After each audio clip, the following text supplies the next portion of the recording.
Good morning. Yes, lots of incredible wildlife on today's programme and plenty more besides, including the attack on an Indian restaurant that terrified the staff sleeping upstairs.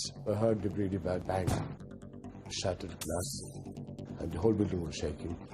And the battle to save some of our rarest species. Just who is poisoning beautiful birds like these? I'm saddened by it. These birds have died because we haven't been able to stop this type of illegal activity. You're watching Crimewatch Roadshow.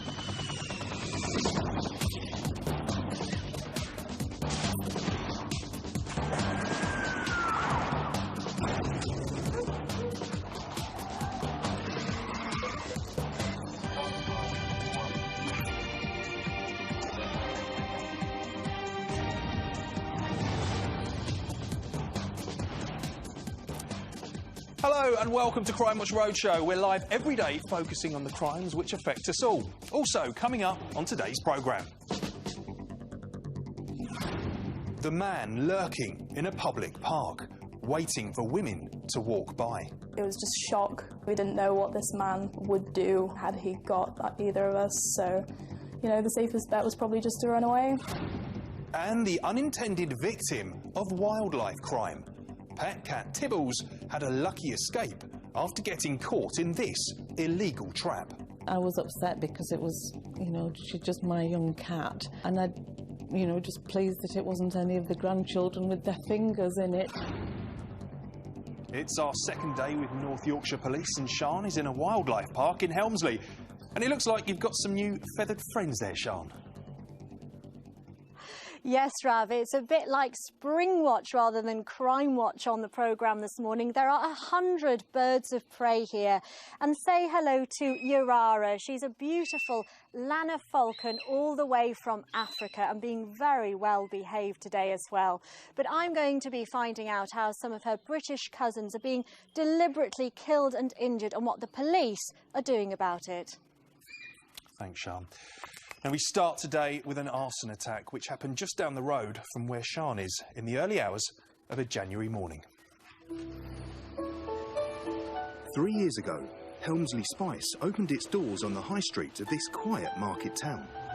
We came around here for a holiday and, you know, so this place is a lovely place to be. So we thought it can be a good idea to open a restaurant here. The Indian restaurant is popular with locals and tourists. But the chef and the food is fantastic. But in the early hours of one Wednesday morning back in January, it had some unwelcome visitors, caught on the CCTV of a nearby shop. We had a busy night. There were a lot of customers in and out. We closed the restaurant at 11 o'clock. Tired and ready for bed, waiter Mazum headed upstairs to the flat above the restaurant, where head chef Kaftan was also settling down for the night. I was watching the news with Mr. Kaftan, and I just fell asleep.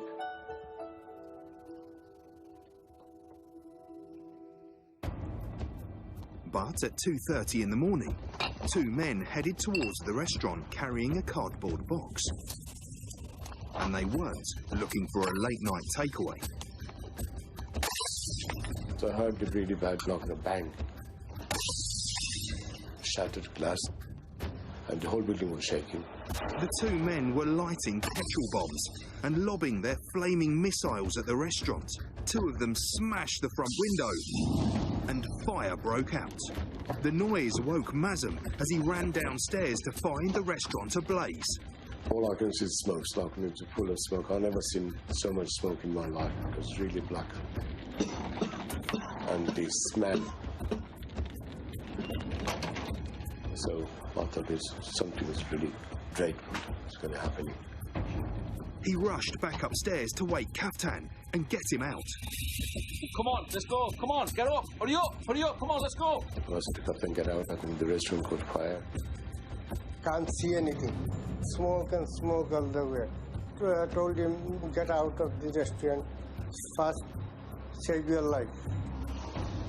The two men escaped through the back door, into an alleyway, and dialled 999. Hello, fire brigade. We got a fire. So whereabouts are you, please? Hemsley Spice restaurant. Yeah, and what is it that's on fire, please? It's a fire. Whereabouts? It's in the restaurant. The fire caused serious damage to the restaurant, coating everything in thick black soot. Police found 6 homemade petrol bombs at the crime scene, glass bottles with charred tea towels stuffed inside. These guys know what they're doing. They've come here well prepared, armed with bottles containing accelerant to set fire to that restaurant. That can be their only sole objective for what they were doing. If those two people hadn't woken up and been alerted to the fire, heard the bang, smoke inhalation, the fire could have spread. We could have been dealing with fatalities. Since the fire, Helmsley Spice has reopened its doors, and all the staff are determined to carry on as normal. A lot of people are frightened to come here. Some people think that if they come here, they might get petrol bombed, which is a horrible feeling. To the person who did this, we are not going to stop. Whatever he wants to do, he can do, but we are not going to give in. But Mazem is finding it hard to forget what happened. To be honest, I'm scared. Every night I go to bed, as soon as I heard a noise, I just jump out. It's a shock. I can't get over that.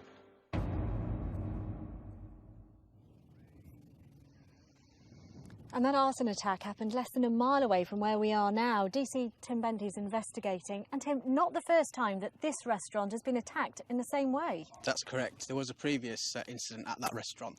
It happened at the start of December last year. On that occasion, a rag was stuffed through the letterbox and it was lit. And again, there were people sleeping upstairs. Extremely serious incident. Could have resulted in some people being seriously injured. What do you know about the men you're looking for? We're looking for 2 offenders. They were dressed in dark clothing. One was carrying quite a large square box.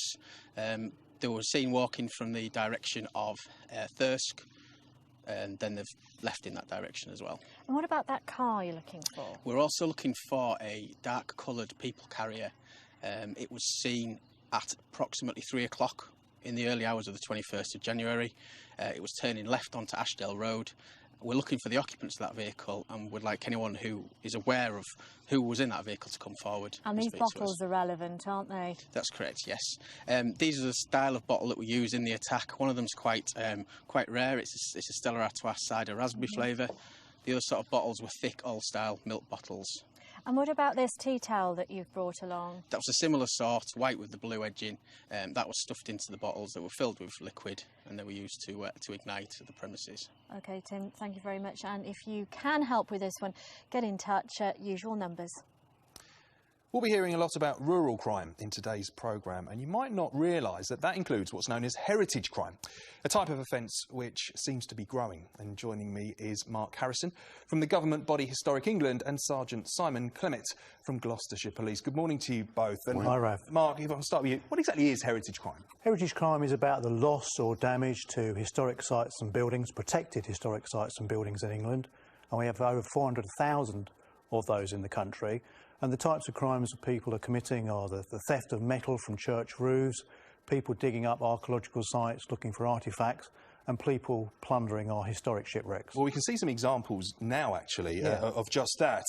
Show us the first picture here. This is actually a roof, isn't it, Mark? This is a church. What's happened here? This is a church in Lincolnshire where the organised crime group have stolen some lead here. You can see the plastic sheeting protecting the roof here. And this was a gang from Eastern Europe that was stealing the lead to weigh in for financial benefit. Now, this gang was caught? Yes, they were, and sentenced to sentences between 7 years and 6 months in jail. OK, we've got another example here. What's happened here? I mean, we see the devastation that's been caused here by the damage. So this is St John's Church in Cambridge. You can see it's been subject to an arson attack. We haven't caught the offenders yet. Hopefully we will. But the good news here is the church community came together, raised the funds, and this church is now back in operation. Good. And we've got one more example, slightly different type of offence this. What's happened here? This is unlawful metal detecting, sometimes known as night hawking. and this is on Hadrian's Wall, one of our most well-known sites. And this is basically theft, people using detecting equipment to steal. Not only is it protected in English law, it's a World Heritage Site as well. OK, now Simon, you actually specialise in looking into this type of offence. What can we do to stop this? Well, I'm luckily one of a growing number of police officers that do this, 25 in Gloucestershire. What we try and do is work closely with partners, in particular Historic England, but also work with the rural community, who are our eyes and ears out there, and working with them.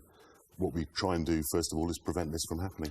Now, very quickly, if someone does see something and they're not sure if a crime's happening, but they're not happy with it, should they contact you? Absolutely. There are obviously two numbers to ring. For a suspicious incident, 101, it could be someone digging in perhaps a cabbage field or something. We want to hear about that. If it comes to nothing, that's absolutely fine. You know, we're much happier to hear that. If you think a crime is taking place, heritage crime is no different than any other crime. Dial 999 and we can get there and respond as quickly as we can. Brilliant advice. Thank you both for joining us this morning. And let's see what Sian's up to. Sian, back to you. Rav, it is a glorious day here in the North Yorkshire countryside. You can see why this area would be home to some amazing birds of prey. But over the past 10 years, 54 have been deliberately killed or injured here in North Yorkshire, almost half of them poisoned.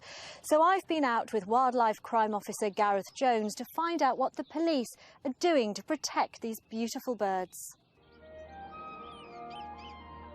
The North Yorkshire Dales, a natural home for birds of prey, including red kites and buzzards.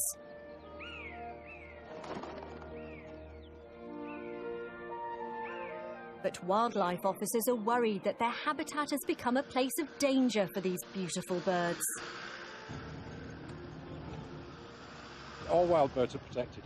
These rare birds of prey are Schedule 1 birds. They are more protected than any of the other birds, but they're still being eliminated and persecuted.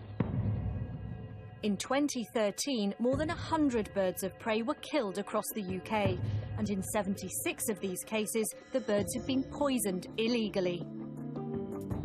Often the poison they ingest is being used to protect another type of bird, the grouse, which is bred for shooting. The grouse industry is a multi-million-pound industry.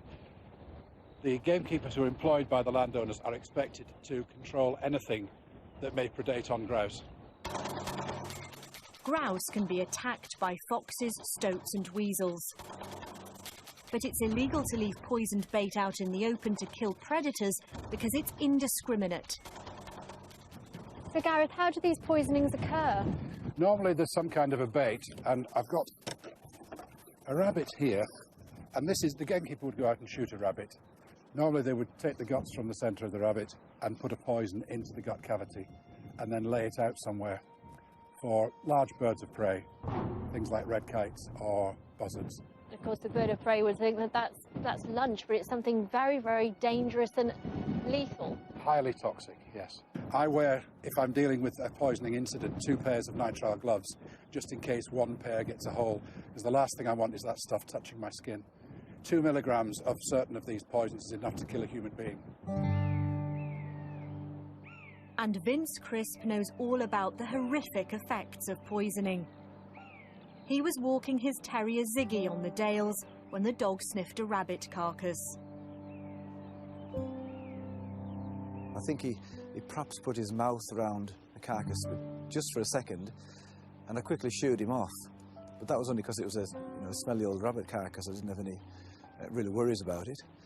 And then we carried on walking, but within 5 minutes of that happening, Ziggy started to rub his face into the ground, rub his nose into the ground, and shortly after that he was on his side convulsing. It was really, really quick.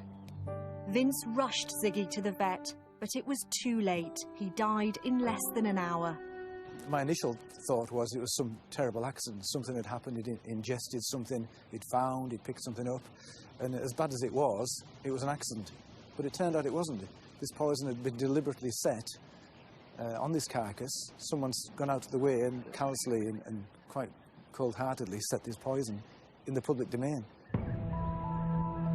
Police and wildlife campaigners have already had some success in clamping down on the poisoners and halting the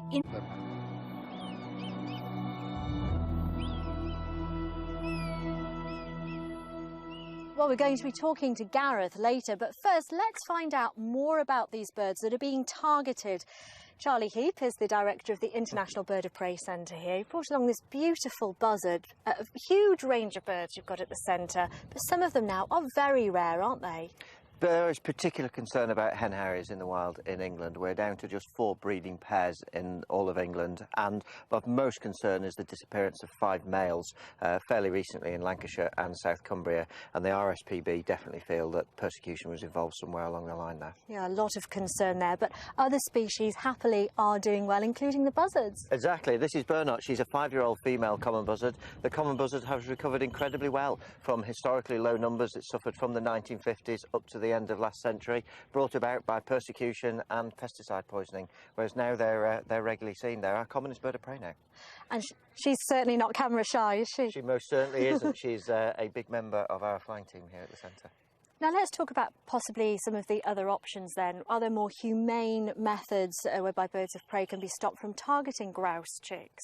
There has been some work done with supplementary feeding of hen harriers on grouse moors during the grouse breeding season. There seems to be possibly some way to go in developing that as maybe a solution, and with pheasant pens and predation of pheasants by both common buzzards and birds like goshawks, there is the option of putting roofs on pheasant pens. And not all gamekeepers are guilty of this? Not by any stretch of the imagination. It's just a few bad apples in the bunch. OK, it's certainly not an industry-wide issue. Rav, come back to us later when we're going to be actually looking at some birds that have been shot and also traps. Thanks, Sian. Still to come on today's programme. A prolific flasher, terrifying women in a Harrogate park. He was naked. We looked behind us for a moment and we saw him coming up after us. And the illegal traps killing and maiming wild animals and family pets. But first, time for today's criminals caught on CCTV, and just to warn you, some of these crimes are pretty nasty. A group of lads are having a few pints in an Essex pub. But things get heated when a man in a red jacket and his petite companion approach their table. One of the lads gets up, but is pushed away by the woman. Mr. Redcoat tries to calm her down, but look what he's holding. The two men square up and suddenly the pint glass is smashed in the victim's face. Punches fly and chairs are toppled. The woman flees in the commotion.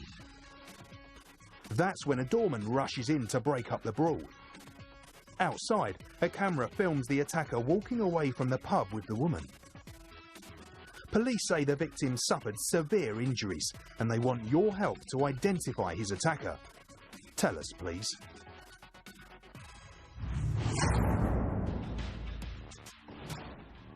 We all know smoking's bad for your health, as these corner shop crooks in a Hampshire village are about to learn. As they jump over the counter, they trigger a security device that starts to fill the place with smoke.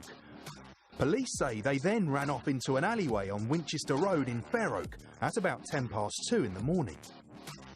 Recognise them? Especially the man in the grey hoodie, because we haven't got the foggiest.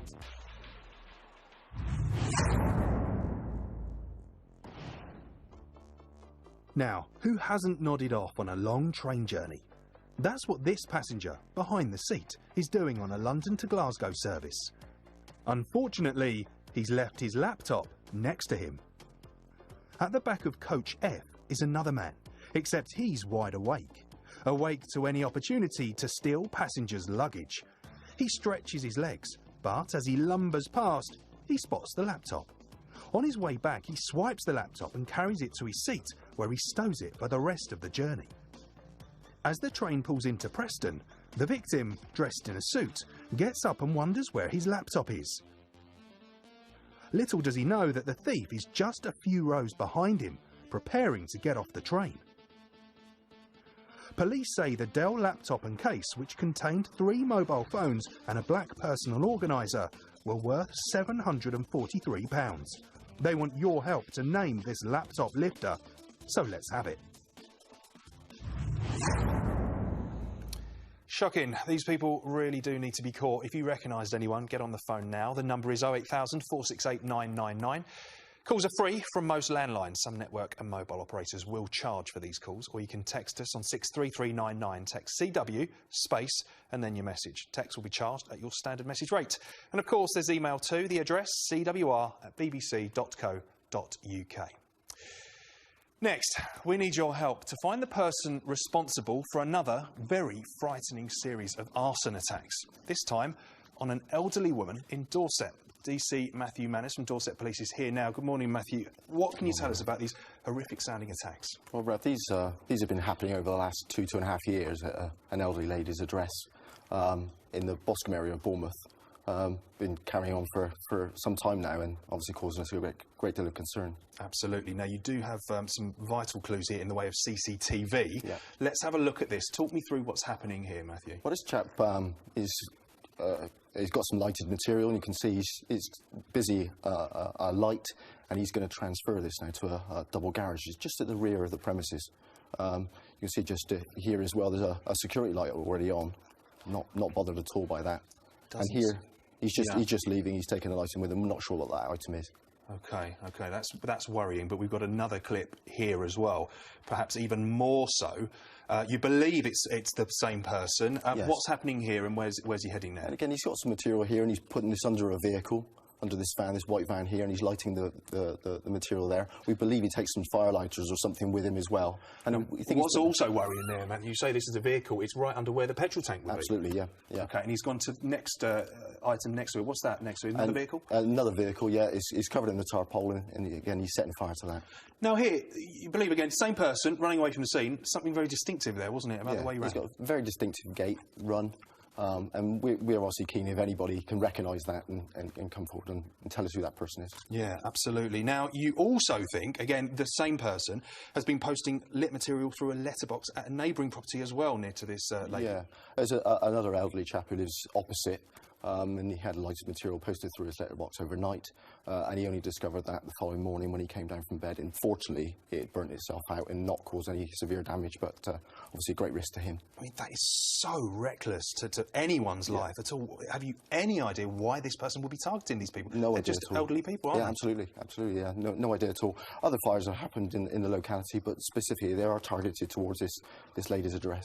OK, I think one of the most vital clues was that run. I think, can we have another look at that? Because it is so distinctive. We'll see the run again here.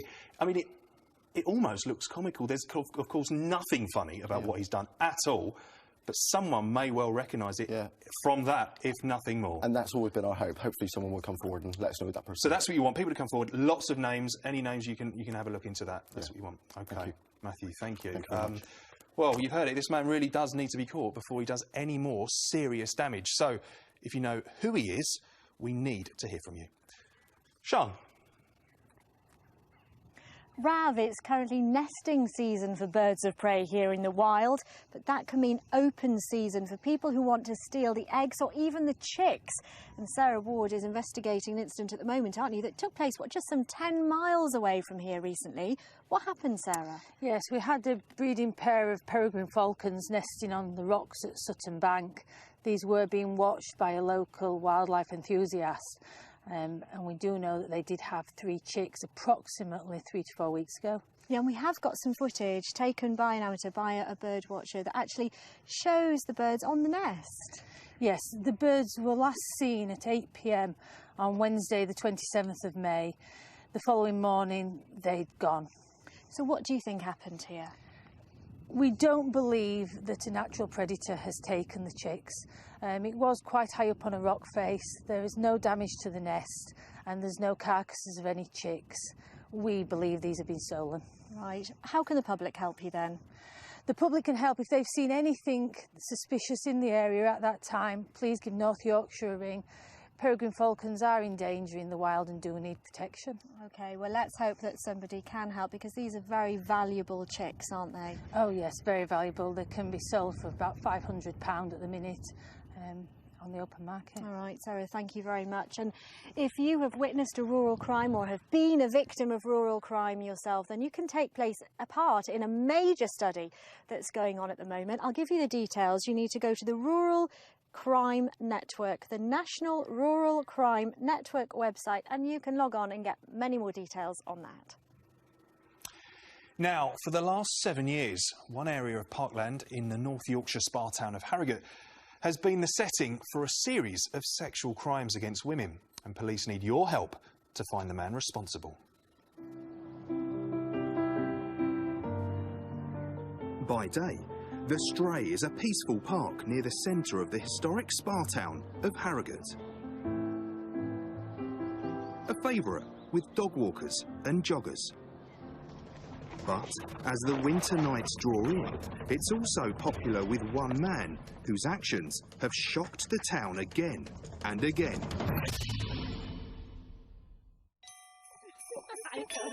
It was the 31st of December last year, and Sarah was heading into town with a friend. I was quite excited because obviously it was New Year's Eve. We were all in really good moods, and we were just talking and you know, texting friends like to meet up and stuff. To reach the town centre, the girls had to cross the Stray, a route they normally considered pretty safe. It was about 5 o'clock, but it was winter, so it was dark. As they headed towards the railway bridge, they noticed a man approaching them. We see this man. Oh my God. And my friend's like, is he naked? And I was sort of look over, not expecting this man to be naked, and he was naked.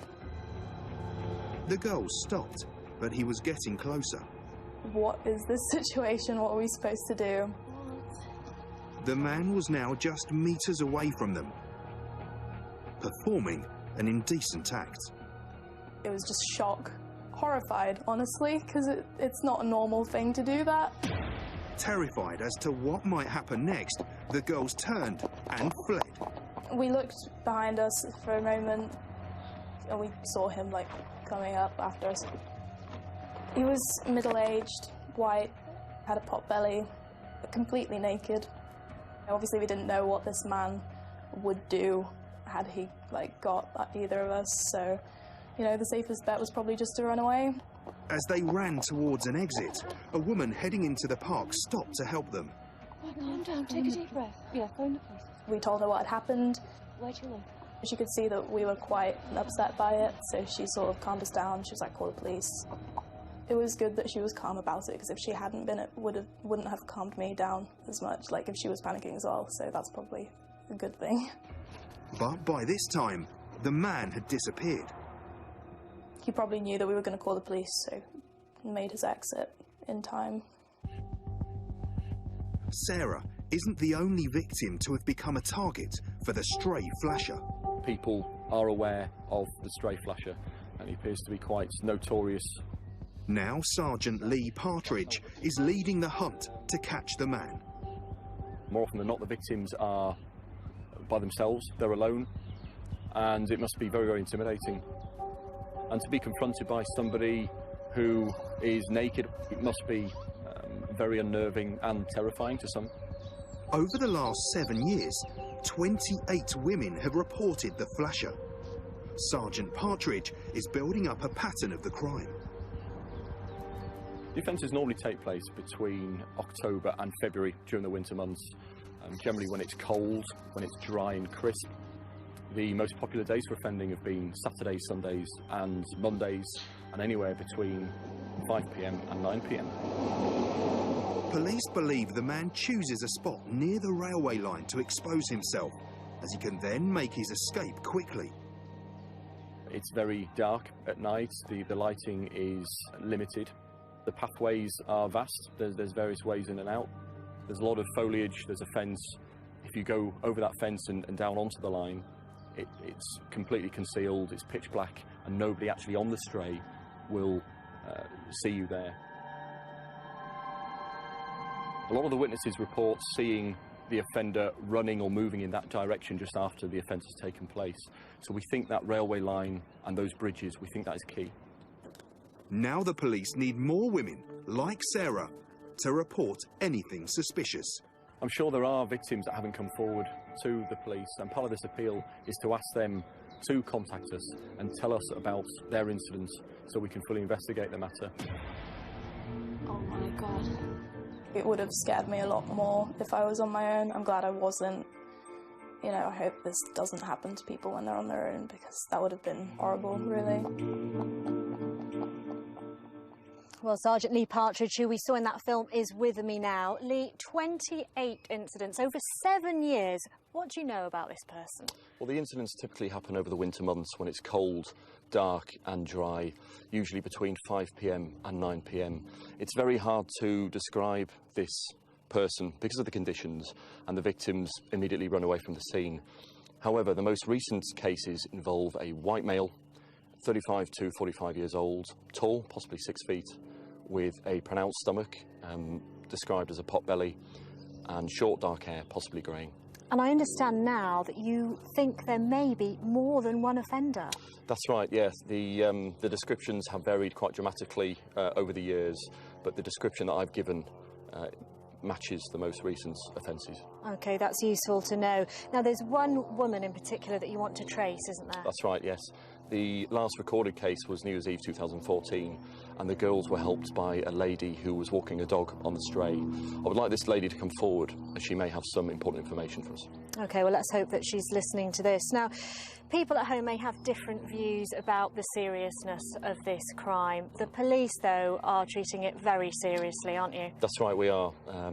They are sexual offences. It must be terrifying for the ladies involved.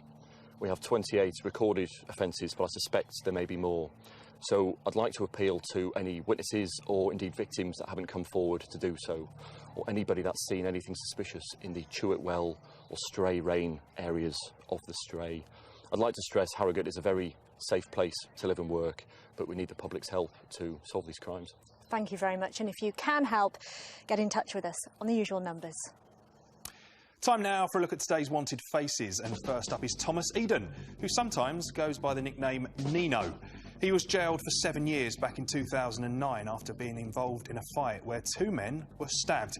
He was released early on licence but broke the conditions and has been on the run since November. He could be in Merseyside or Cheshire, and police think he might have grown his hair since this picture was taken. What about this man? This is 37-year-old Asif Khan from Burnley. He's wanted for questioning by Greater Manchester Police over suspected money laundering. He has links to Burnley, Bradford, Oldham and Rochdale. Next up is Hayden Joseph. He's wanted for questioning by the Met Police about a burglary where electrical items were taken, and about the possible handling of stolen goods.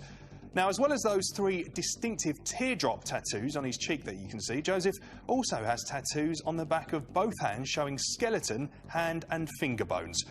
Lovely. Finally today we have Ashley Fulcher. He was jailed for 3 years and 4 months for GBH and assault after 3 vicious attacks, including one where he bit his victim. He was released on licence but didn't stick to the terms, so North Yorkshire Police now want him back behind bars. Fulcher has links to South Yorkshire as well as Selby in North Yorkshire. So, if any of these look familiar, call us on 08000 468 999, or you can text us on 63399. Text will be charged at your standard message rate. Otherwise, you can email us, the address cwr@bbc.co.uk.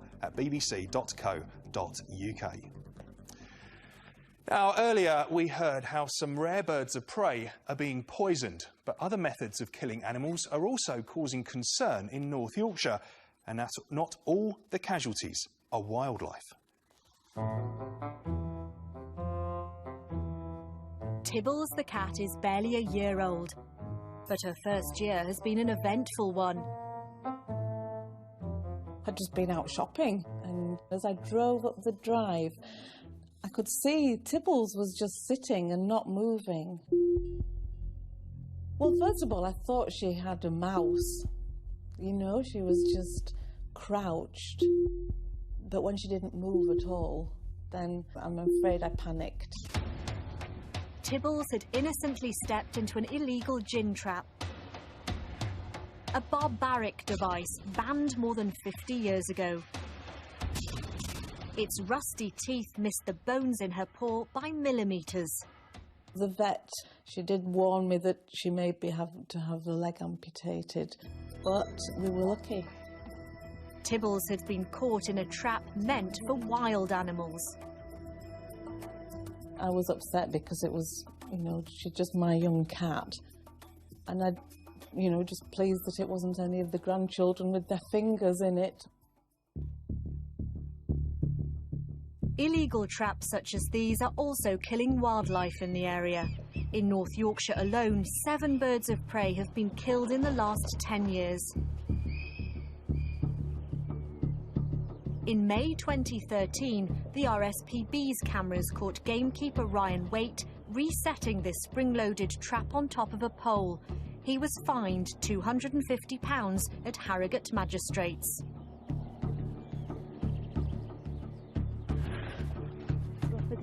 The RSPB says this is just one method used to trap wild birds. What was happening with this guy was he was actually setting the trap out on top of a pole, which is the sort of place where a bird of prey would land to feed, and that again is totally illegal. The RSPB aren't just investigating traps and poisons. At least 24 birds of prey have been shot in North Yorkshire in the last decade. So you're investigating something at the moment then, Alan? Yeah, so this is fairly typical of the sort of things that we deal with. This is the remains of a barn owl. An absolutely beautiful bird, the barn owl.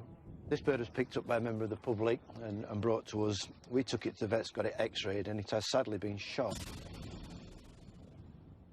What do you think the answer is to actually trying to stamp this sort of behaviour out? We need to see stronger sentencing so that the people who are getting convicted of these offences go to prison.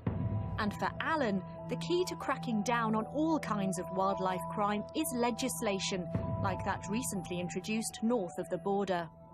We've seen it in Scotland now where people are going to prison. They've also in Scotland introduced a thing called vicarious liability, where the landowners are held responsible for the actions of their employees. So if the employees are committing these sort of offences, the owners as well are held liable for that.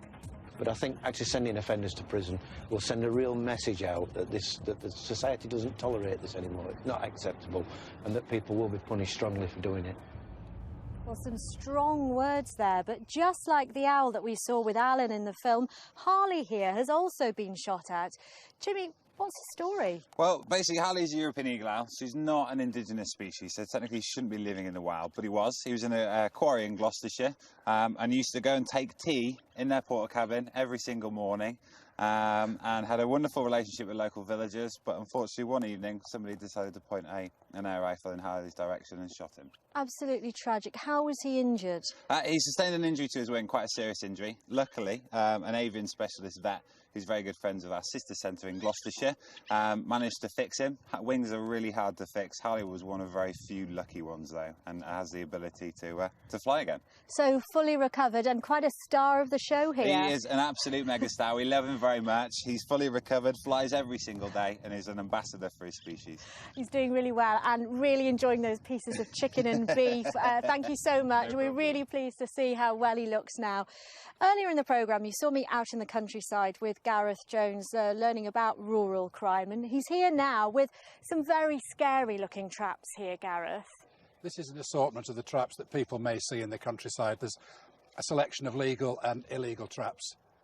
And this one here on the floor looks particularly scary and very loud.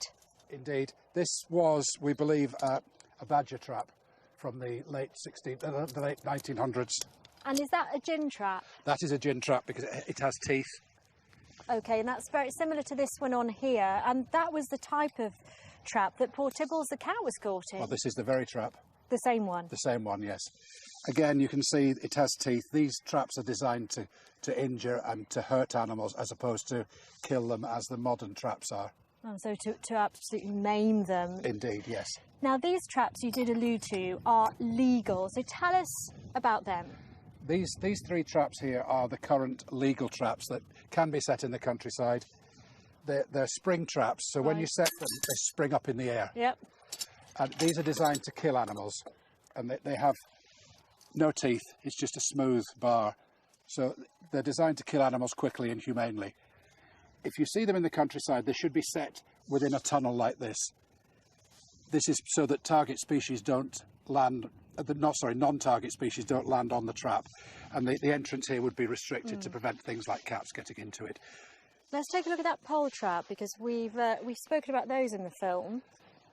This is a Victorian pole trap. Yep. These were set on top of poles because this is where a bird of prey would perch. Right. So if it was hunting in this area, it needs a place that's slightly elevated.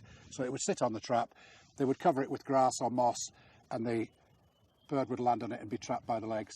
And what about this trap here? This is a Larsen trap. This is designed to catch birds of prey. Sorry, I do beg your pardon. This is designed to catch crows. There is a licence issued by Natural England called the General Licence, which allows this type of trap to be used legally in the countryside. So a calling bird would be put into one side of the trap. It has to have water, food, a perch and shade, and the target birds would come into this side of the trap to be caught. How often do you come across these illegal traps? Not very often, thankfully. But what I would say, if a member of the public does come across an illegal trap, which is one of the gin traps, is to take a photograph of it, mark on a map its location, and contact the police. Yes, thank you very much. And of course, not to tamper with a legal trap. That's right, Gareth, yes. thanks very much. Thanks, Sian. Just got time to give you a quick update. I can tell you we've had some good calls through on the phone, particularly on yesterday's aggravated burglary in Panau near Harrogate, in which some distinctive jewellery was taken. Well, we've already had some names that have been put forward for that gang. Remember, your calls really do make all the difference. After last year's roadshow, more than 46 offenders were arrested and sentenced to more than 40 years jail time between them for crimes including rape, kidnap and murder. Brilliant. Sian, where are you going to be tomorrow?